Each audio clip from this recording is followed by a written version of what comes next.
चला मित्रांनो, आज आपण शिकूया नेक्स्ट टॉपिक ॲडिशन. तर ॲडिशन म्हणजे काय? मराठीत त्याला काय बोलतात? बेरीज. मराठीत काय बोलतात? बेरीज.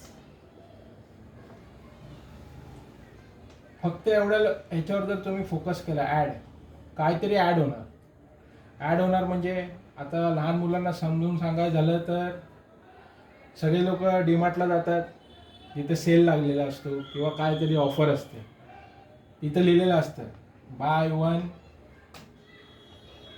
Gate 1 free. तर ह्याचा अर्थ काय? एक बाय केला की एक फ्री मिळतो. म्हणजे काय होतं? 1 + 1 = 2. काय झालं? दोन गोष्टी भेटतात ना तुम्हाला सेम प्राईजमध्ये. ह्यालाच बोलतात ॲडिशन, दुसरं काय नाही. आता आपण हे मॅथ्समध्ये नंबरमध्ये कसं वापरायचं हे शिकूया. इथपर्यंत समजलंय? बाय 1 गेट 1 फ्री समजलं? ह्याला बोलतात ॲडिशन. एकावर एक फ्री. 1 + 1 केल्यावर काय होतं? 2. आता हे आपण नंबरमध्ये कसं वापरायचं ॲडिशन हे शिकूया. बरोबर आहे. आता नंबर म्हणजे नंबर तर सगळ्यांना माहिती, 0 to 10 इन्फिनिटी वगैरे सो ऑन. आता तुम्हाला सांगितलं ॲडिशन करा 5 + 2. मग ह्याची ॲडिशन तुम्ही कशी कराल? ह्याचा आन्सर काढा. मग हे कसं लिहायचं हे महत्त्वाचं आहे. ह्याच्यामध्ये मॅथ्समध्ये रायटिंग व्हेरी इम्पॉर्टंट आहे. कसं लिहायचं, प्लेसेस कशा लिहायच्या. आता 5 + 2 इथे कुठली प्लेस आहे? युनिट प्लेस आहे. इकडे पण युनिट प्लेस आहे. मग इथे लिहिताना आपल्याला कॉलममध्ये लिहावं लागतं. हे ॲडिशन करताना हे सॉल्व कसं करायचं हे तर प्रॉब्लेम दिला आहे. हा प्रॉब्लेम आहे, समजा हा प्रॉब्लेम नंबर 1 आहे. पण ह्याला सॉल्व कसं करणार? सोल्युशन कसं आहे? ह्याची सॉल्विंग मेथड आहे. ह्याला सॉल्व कसं करणार?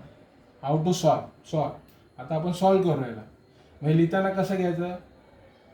1's प्लेस म्हणजे ओ लिहितो मी. 1's प्लेस म्हणजे काय? 1. 10's प्लेस नाही आहे कुठल्याला, म्हणजे आपण एकाच ह्याच्यात लिहिणार. ठीक आहे. मग काय ॲड करायचं आहे? 5 2 प्लस सिम्बॉल. हे ॲडिशनचं सिम्बॉल आहे. प्लस पण बोलतात त्याला. 5 + 2 किती झाले? 5च्या पुढे 2 मोजायचे, 2 मोजायचे. 5च्या पुढे 2 मोजायचे. 5 हे 5 आहे, ह्याच्या पुढे 2 मोजले. 6 7. ओके, कळलं? आन्सर काय आलं? 7. ओके, इथपर्यंत समजलंय सगळ्यांना? ठीक आहे. थोडं आपण टफ घेऊया आता एक्झाम्पल. टफ म्हणजे कसं? एक्सपांडेड फॉर्ममध्ये घेऊया. ठीक आहे. तर एक एक्झाम्पल घेतो, एक क्वेश्चन घेऊया आपण. क्वेश्चन नंबर 1 एक्सपांडेड फॉर्ममध्ये घेऊया. 2 10s + 4 1s.